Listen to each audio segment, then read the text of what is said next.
یا رب کریم، تو نے اپنی مخلوق کے لیے ہر طرح کے میوے، خوبصورت سبزہ زار اور خوبصورت پھل اس سرزمین میں پیدا فرمائے۔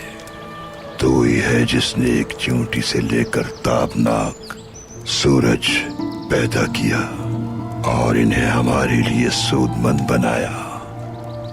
اے میرے مالک، ہم پر رحم فرما اور ظالموں سے ہماری حفاظت کر۔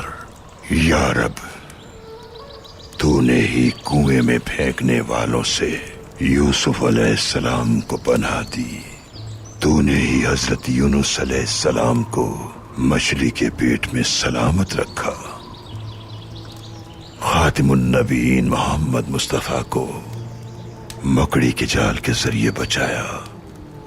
ہم عاجزی کے ساتھ تیری بارگاہ میں دعا گو ہیں۔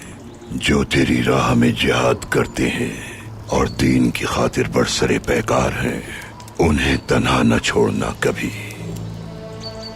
دشمنوں کی چالوں کو انہی پر پلٹا دے۔ بے شک تو ہی مدد کرنے والا ہے، تو ہی کرم کرنے والا ہے، تو ہی مہربان ہے۔